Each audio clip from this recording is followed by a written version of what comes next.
টাকা হয় রোজ 200-250 টাকা হয়। বাড়িতে কে কে আছে? বাড়ি মেয়ে একটা আছে, বউ আছে, আমি আছি। বর্তমানে নিশ্চয়ই জানেন যে একটা যুদ্ধ পরিস্থিতি তৈরি হয়েছে, তো জিনিসপত্রের দাম বাড়ারও একটা আশঙ্কা রয়েছে। কোথাও গিয়ে কি ভয় পাচ্ছেন যে যদি দাম বেড়ে যায় তাহলে তো আরো সমস্যা এই রোজগার? না বাড়লে দেখো একটা দেশের জন্য বাড়ছে, বাড়লে তো ক্ষয়ক্ষতি তো করতেই হবে, সব কিছু মেনে নিতে হবে। ভয় লাগছে মানে কি কখন কি হয়ে যাবে, এই দোকানপাট বন্ধ হয়ে যাবে, এই ঝামেলা এইভাবে চলতে হচ্ছে, কী করতে পারার নেই। মরবার জন্যে চিন্তা নেই, যতই যুদ্ধ করুক যা করুক, এ আমার বেকার একটাই আছে, বুঝলেন তো।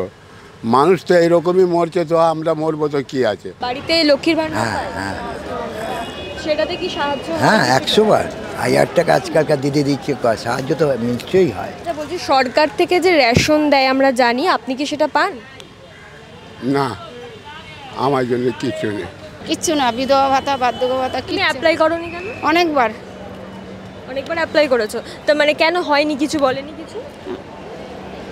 ও হচ্ছে না, আসছে না, লিস্টে নাম আসছে না, কত এইসব। বছর ধরে মানে অ্যাপ্লাই করেছো, কত বছর? তাও 5, 7, 10 বছর। ভারত ও পাকিস্তানের সীমান্তে যুদ্ধের উত্তেজনা, আর তার সাথে টিভিতে গর্জে উঠছে যুদ্ধ বিমানের আওয়াজ। আর ঠিক তার পাশাপাশি শহরের অলিগলি কিংবা গ্রামের মাটিতেও আসল যুদ্ধটা চলছে পার্বতী, রফিক ও তাপসদের থালার ভেতরেও। যুদ্ধ মানে শুধু সীমান্তে গুলি নয়, যুদ্ধ মানে চালের দাম বাড়া, যুদ্ধ মানে তেলের দাম আকাশ ছোঁয়া হওয়া, আর ঠিক তার সাথেই দিন আনা দিন খাওয়া মানুষগুলোর মুখে না খাওয়ার ভয়। টাকা হয় রোজ 200-250 টাকা হয়। বাড়িতে কে কে আছে? বাড়ি মেয়ে একটা আছে, বউ আছে, আমি আছি। 3 জনের সংসার, হ্যাঁ। তো সারা মাসে কি চলে যায় এতে? কি করব আমরা তো এইরকমই চলছি। বউ কাছে নিয়ে গিয়ে 200 টাকা পার ডে দিই, তো ওরা মেয়ে আমার খালি পড়াই করে, স্কুলে যায়। আর ওর মা ওকে মেয়ে কিসে পড়ছে এখন? মেয়ে কলেজে? হ্যাঁ কলেজে পড়ছে, বুঝলেন তো। মানে তারও তো পড়াশোনার খরচ রয়েছে। হ্যাঁ ওর খরচ আমার এই রোজগার থেকে চলে যায়, বুঝলেন তো। আর খাওয়া দাওয়া? খাওয়া দাওয়া আমার এইখান থেকে হয়ে যায়, এরা সব দেয় আমাকে, মাল দেখি তো আমার খাওয়া দাওয়া এখানে পেয়ে যায় 3 বেলা। বর্তমানে নিশ্চয়ই জানেন যে একটা যুদ্ধ পরিস্থিতি তৈরি হয়েছে, তো জিনিসপত্রের দাম বাড়ারও একটা আশঙ্কা রয়েছে। কোথাও গিয়ে কি ভয় পাচ্ছেন যে যদি দাম বেড়ে যায় তাহলে তো আরো সমস্যা এই রোজগারে? কি হবে দিদি, দাম বাড়াক যা করুক, আমরা তো মৃত্যুর জন্যে লড়ে যাচ্ছি, লড়বই, বুঝলি তো। মরবার জন্যে চিন্তা নেই, যতই যুদ্ধ করুক যা করুক, এ আমার বেকার একটাই আছে, বুঝলেন তো। মানুষ তো এইরকমই মরছে, তো আমরা মরবো তো কি আছে, বুঝলেন তো। মানে ধরুন জিনিসপত্রের দাম বাড়বে কিন্তু রোজগারটা তো বাড়বে না। না, রোজগার বাড়ছে না, বললাম তো 200-250 টাকায়, সবাই জানে আমি 200-250 টাকা রোজগার করি, বুঝলেন তো। আর করোনার আগে কেমন দাম ছিল আর এখন কেমন দাম, কিছু কি বেড়েছে বা কমেছে কিছু? না, এখনই কিছু কমেছে, বুঝলেন তো। করোনা আগে তো বেড়েছিল, তো মানুষ তো না খেয়ে মরেছে করোনা আগে, বুঝলেন তো। তখন কেমন রোজগার হতো আপনার? ওই 200, 250, 300 এরকমই রোজগার হতো, বুঝলেন। আচ্ছা, এখন তো না হয় রোদ রয়েছে, বর্ষাকালে আপনি কোথায় বসেন? বর্ষাকালে প্লাস্টিক ওইরকম বেঁধে দিই আমরা উপরে, বুঝলেন তো। রোদ আছে, এক্ষুনি ছাঁ এসে গেছে, আমরা ওইদিকে বসে যাই। আচ্ছা, আমি বলছি এই রোজগারে আপনার ঠিক কি কি সমস্যা হয় সেটা যদি বলেন। সারা জলম তো কষ্ট আছে দিদি, আমি কি সমস্যা আপনাকে বলবো। সারা জলম তো, আমি তো বুড়ো হয়ে গেছি, আপনার মতন তো আমার মেয়ে আছে, বুঝলেন তো। আমি এই মেয়ের জন্যেই খালি খাটনি করছি, ভগবান কখনই আমাকে মৃত্যু দেয়, মেয়েকে বিয়ে দিয়ে আমি চলে যাব। মেয়ের 17 বছর হচ্ছে, 18 হলে আমি বিয়ে দেখবার জন্য আছি, বুঝলেন তো। 18 বছর হবে তো ওর বিয়ে চেষ্টা করবো, বুঝলেন। আচ্ছা, বলছি সরকার থেকে যে রেশন দেয় আমরা জানি, আপনি কি সেটা পান? না, আমার জন্য কিছু নেই। বার্ধক্য ভাতা পান? বার্ধক্য ভাতা না, কিছু না, সব কিছু আছে, I card, pan card, Aadhaar card. আমি বলছি অ্যাপ্লাই করেননি? না, আমার বউ করে আমার জন্য, বুঝলেন তো। আমার বউ করে। মানে আপনার স্ত্রী অ্যাপ্লাই করেছে আপনার জন্য? হ্যাঁ। তো সেখানে মানে এখনো পাননি, কতদিন অ্যাপ্লাই করেছেন? ও হয়ে গেছে আজকে 5-6 বছর হয়ে গেছে, এখনই বি আমার 1 পয়সা পাইনি। আপনি কোথায় থাকেন? আমি বসিরহাট থাকি। বসিরহাট? হ্যাঁ। মানে এখানে রোজ যাতায়াত করেন? না, আমি এইখানেই থাকি, ওই ভিতরে থাকি, বুঝলেন তো। আর মাসের মধ্যে বাড়ি যাই, বুঝলেন তো। এটিএম থেকে টাকা পাঠিয়ে দিই, ওরা খাওয়া দাওয়া করে, বুঝলেন তো। মানে এখান থেকে আপনি যেটা রোজগার হয় এটিএমে পাঠিয়ে দেন। তা আমি বলছি, এই যে সরকার থেকে তো প্রকল্প দিচ্ছে, তো আপনি যে পাচ্ছেন না সেটা জানাননি এলাকায়? না, এইসব জানাইনি। কাকে জানাবো? আমি তো এইখানে থাকি, আমার বউ ওইখানে রোজগার করে, খাটনি করে, বলেন, ওই কাপড় সেলাই করে, এইরকম স্বামী স্ত্রী দুজনা মিলে রোজগার করি। যা আপনার স্ত্রী কি করে?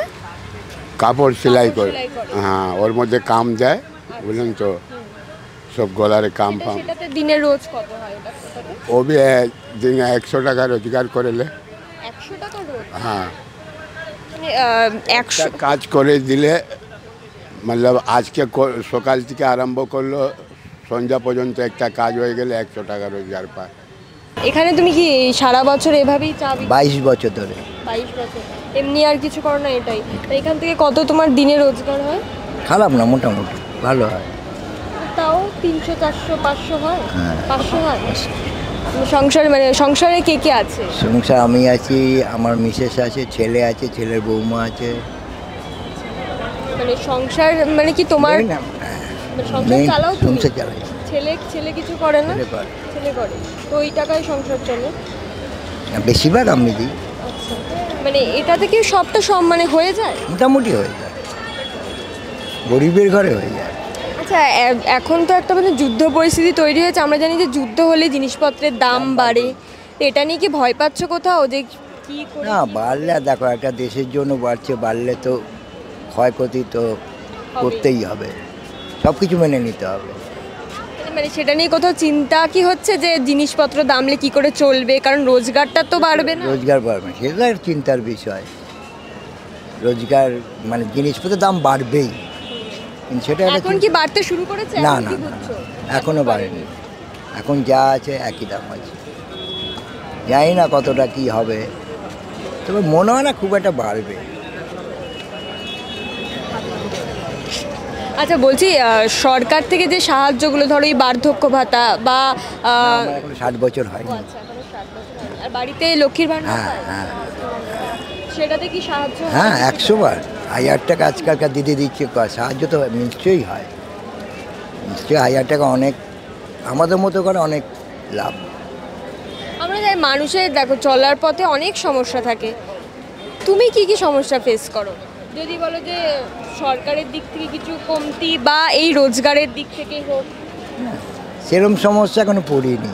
জল টল সব ঠিকঠাক আসে তোমাদের এলাকায়? হ্যাঁ হ্যাঁ, জল সাফিসিয়েন্ট জল দেয়। এখন যে যুদ্ধটা হচ্ছে, এটা নিয়ে তোমার কি মত? আমার মত দেখো, যুদ্ধ করাটা ভালো, কিন্তু যুদ্ধ এইভাবে চলে জিনিসপত্রের তো দাম তো বাড়বেই। এই ধরো আমার আপনার মতো খেটে খাওয়া মানুষ, তাদের তো একটা সমস্যা হবেই, মানে আমাদের তো চিন্তা হবে। 100 বার জিনিসপত্রের দাম বাড়বে। যুদ্ধ হওয়া মানে, একটা দেশের যুদ্ধ হওয়া মানে জিনিসপত্রের দাম বাড়া, জিনিসপত্রের দাম তো বাড়বেই। চিন্তা কি হচ্ছে কোথাও গিয়ে? চিন্তা তো একটু হবেই। এই গোটা ভারতবর্ষে 90%-এরও বেশি মানুষ যারা অসংগঠিত খাতে কাজ করে, অর্থাৎ কেউ গৃহ শ্রমিক হিসাবে কাজ করে, কেউ বা নির্মাণ কাজে, কেউ বা সবজি বিক্রি থেকে শুরু করে রিক্সা চালক, এই সমস্ত কাজে, যেখানে তাদের দৈনিক আয় হয় কোথাও গিয়ে 200, তো কোথাও গিয়ে 400 বা 500 টাকা।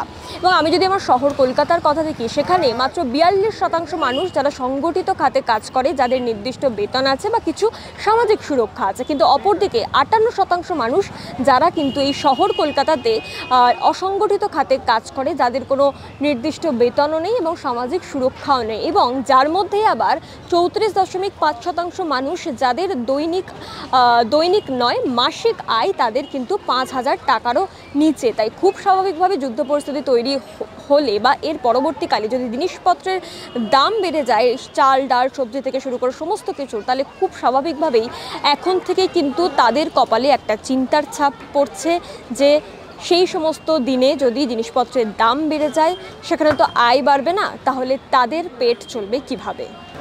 এখন মানে একটা যুদ্ধ চলছে, তো যুদ্ধের ফলে আমরা জানি যে জিনিসপত্রের দাম বাড়ে, কিন্তু রোজগার তো বাড়ে না, রোজগার যেমন তেমনই থাকে। কিন্তু জিনিসপত্রের দাম বাড়লে মানে কি খাবো বা কি খাবে তোমরা, এটা নিয়ে কি কোথাও চিন্তা হচ্ছে? হ্যাঁ, চিন্তা হচ্ছে না, মানে ভয় লাগছে কোথাও? ভয় লাগছে মানে কি কখন কি হয়ে যাবে, এই দোকানপাট বন্ধ হয়ে যাবে, এই ঝামেলা এইভাবে চলতে হচ্ছে, কী করতে পারার নেই। আর তুমি বার্ধক্য ভাতা পাও? কত বয়স তোমার? না সব কথা পাই না। পাও না? কত বয়স? ওই 55। আচ্ছা, তো মানে এখনো 60 হয়নি। তো বাড়িতে তোমার স্ত্রী কি লক্ষ্মীর ভাণ্ডার পায়? সেটা আমি ঠিক বলতে পারবো না, সেটা আমি কোনো খোঁজ নিই না। আমি আমার সকালবেলা তুমি তোমার মতো বাড়িতে লোকজন, ব্যাস এই হচ্ছে কথা। আমি কোনো ঝামেলাও থাকি না, কোনো কিছুতে কে কী করলো না করলো সব খোঁজ নিই না। মানে সংসারে শুধু যেটা দেওয়ার দরকার সেটা হ্যাঁ, দিয়ে আমার দিলে সেটা সংসারে দেওয়ার কথা দিয়ে দিই তোমার বৌদিকে, হাঁটাও। কে খেলো না খেলো আমি এসব খোঁজ নিই না। আমি যাই রাত্রিবেলা যাই, স্নান টান করি, খাই দাই, ব্যাস শুয়ে পড়ি, আবার সকাল 7টার সময় চলে আসি। ও মানে এখানে তুমি কখন থেকে থাকো? ওই 7টা, সকাল 7টা। 7টা থেকে সন্ধে অবধি? হ্যাঁ। আজকে কি মানে একটু দেরি করে এসছো? না, আজ এসেছি তাও আর 8:30টার সময়। মানে শরীরটা ভালো লাগছিল না, আর না আসলে কে দেবে পয়সা? আমি ব্যানটা না চালালে বেরোলে তো রোজগার পয়সা দেবে না কেউ। আসলাম, যাক এখন এই 300 টাকা আর 200 টাকা 500 টাকা কাজ করলাম। ও মানে আজকে রোজ উঠে গেছে? আজ রোজ উঠে গেছে। মানে কোনোদিন কি 500 টাকার বেশিও হয়? হ্যাঁ, বেশি হয় কমও হয়। কোনদিন 300 টাকা নিয়ে যাচ্ছি, কোনদিন 200 টাকা নিয়ে যাচ্ছি, মানে বাজারের উপর সব কিছু। লজেন্স বিস্কুট এইসবেরই ব্যবসা করো? তোমার দিনে মোটামুটি রোজগার কেমন হয়? রোজগার হয় 20 টাকা 25 টাকা দিনে। আমি এই আসলাম। আচ্ছা, বিকাল থেকে বসো, আর কিছু করো নাকি এটাই করো শুধু? আমার এখানে দোকান ছিল আগে, এই যে দোকান দেখছেন না, 26 বছরের দোকান ছিল, ওই দোকান রেল তুলে দিয়ে এই যে কাজ হচ্ছে। মানে এখানে কি হবে জানেন? ওই জন্য মানে দোকান ভেঙে, এইটা তোমার দোকান ছিল, এই পাশের এটা দোকান? এখানে আমি যেখানে দাঁড়াই আমার দোকান তুলে নিয়েছে, আমি সরাই দিয়েছি, নাহলে তো নষ্ট করে ফেলছে। আগে তোমার কেমন রোজগার? আগে আমার ভালো ইনকাম ছিল, আগে আমার লোক থাকতো, আমার জামা ছেলে মেনে হচ্ছে আমার ছেলে, এই ব্যবসার গুটিল হচ্ছে আমার ছেলে। আমার ছেলে এখন লোকের দোকানে কাজ করে, আমার এত সুন্দর দোকান উঠে গিয়ে এখন ওই যে সিনেমা হলের গায়ে যে বড় দোকানটা, ওই দোকানে কাজ করে। আর আমি এই সন্ধ্যাবেলা এই যে ওই যে দেখো, এটা বলা যাবে না মুখে। ও আচ্ছা, মানে এগুলো সামনে করা যাবে না, এই যে এই সব কিচ্ছু না, ওপেন করতে দেবে না রেল। তো তোমার বাড়িতে কে কে আছে? তুমি, ছেলে? আমার ছেলে, বউ, নাতি। তোমাদের এই রোজগারেই সংসার চালাতে? না আমার এই রোজগারে আমার নিজের চা, লাইট ভাড়া আর এই বিমল দিয়ে একটা খাই। আগে পান খেতাম, পান বেচতাম, পান প্রচুর খেতাম। এখন ওই 20 টাকা 30 টাকা যা হয়, বসে থাকবো বাড়িতে। বহু বছরের ব্যবসা তো, আমি বাড়িতে থাকতে পারছি না, আরও অসুস্থ হয়ে যাচ্ছে আমি। তোমার কি 60 বছর হয়ে গেছে? মানে 62 বছর বয়স? না, কিচ্ছু না, বিধবা ভাতা, বার্ধক্য ভাতা। তুমি অ্যাপ্লাই করোনি কেন? অনেকবার অ্যাপ্লাই করেছো, তো মানে কেন হয়নি? কিছু বলেনি? কিছু ও হচ্ছে না, আসছে না, লিস্টে নাম আসছে না। কত বছর ধরে মানে অ্যাপ্লাই করেছো? কত বছর? তাও 5, 7, 10 বছর। ভোটের সময় ভোট যখন চাইতে আসে তখন এগুলো তোমাদের সমস্যাগুলো বলো না? হ্যাঁ বলি, শোনে না। ভোট শেষ হয়ে গেল, আর কোনো সম্পর্ক নেই, আমি অনেকবার বললাম। আমি বলছি এই যুদ্ধের ফলে জিনিসপত্রের দাম বাড়লে মানে কি করে কি কিনবে না কিনবে সেগুলো নিয়ে কি কোথাও ভয় হচ্ছে? হচ্ছে তো বটে, লোকের কাছে শুনছি, মোবাইলে লোকে বলছে, আলোচনা করছে, খবরে আলোচনা করছে, তারপর ট্রেনের মধ্যে সব আলোচনা করছে। কি করবো আর বলো। তুমি কোথা থেকে আসো? আমি বামনগাছ থেকে আসি। পেহেলগামে জঙ্গি হামলার পরই ঠিক তার 14 দিন পর ভারত পাকিস্তানের 9টা জঙ্গি ঘাঁটি ধ্বংস করে দেয়, যার নাম ছিল অপারেশন সিন্দুর। এবং তারপর থেকেই ভারত এবং পাকিস্তানের মধ্যে একটা যুদ্ধ পরিস্থিতি তৈরি হয়েছে এবং তার ফলে খুব স্বাভাবিকভাবেই ভারতের যেটা লক্ষ্য, আমাদের সেনাবাহিনীদের যেটা লক্ষ্য, এই সমস্ত জঙ্গি বা সন্ত্রাসবাদী যারা আমাদের দেশের নিরীহ পর্যটক বা নিরীহ সাধারণ মানুষকে হত্যা করেছিল তাদের বিরুদ্ধে ব্যবস্থা নেওয়া, তাদের কঠোর জবাব দেওয়া। আমাদের ভারত বা আমাদের সেনাবাহিনীর উদ্দেশ্য সেটাই ছিল। কিন্তু বর্তমানে দাঁড়িয়ে পাকিস্তান যে অবস্থান নিচ্ছে এবং সেই পরিস্থিতিতে দাঁড়িয়ে বর্তমানে ভারত এবং পাকিস্তানের মধ্যে একটা যুদ্ধ পরিস্থিতি তৈরি হয়েছে। কিন্তু খুব স্বাভাবিকভাবেই আমাদের এই কথাটাও ভেবে দেখতে হবে যে যুদ্ধ শুধুমাত্র বুলেটের নয়, যুদ্ধ কিন্তু খালি পাতেরও। তাই আমার আপনার দেশে যে সমস্ত দিন আনা দিন খাওয়া মানুষ যারা প্রত্যেক দিন জীবন যুদ্ধের সঙ্গে কাটায়, যাদের প্রত্যেক দিন 400 কিংবা 500 টাকার রোজে সংসার চলে, সেই সমস্ত মানুষের কিন্তু এই মুহূর্তে দাঁড়িয়ে তাদের কপালে চিন্তার ছাপ। কারণ যুদ্ধের ফলে যদি জিনিসপত্রের দাম বেড়ে যায় তাহলে তাদের চলবে কিভাবে? কারণ রোজগার তো আর বাড়বে না, কিন্তু জিনিসপত্রের দাম বাড়বে। তাই খুব স্বাভাবিকভাবে যেমন যুদ্ধের খবরও আমাদের রাখতে হবে, ঠিক তার পাশাপাশি এই সমস্ত দিন আনা দিন খাওয়া মানুষের কথা শোনাও কিন্তু আমাদের দায়িত্ব, এবং তাদের খবর রাখাটাও হয়তো কোথাও গিয়ে এই দেশের বাসিন্দা হয়ে বা এই শহরের বাসিন্দা হয়ে তাদের খবর রাখাটাও কিন্তু আমাদের দায়িত্ব।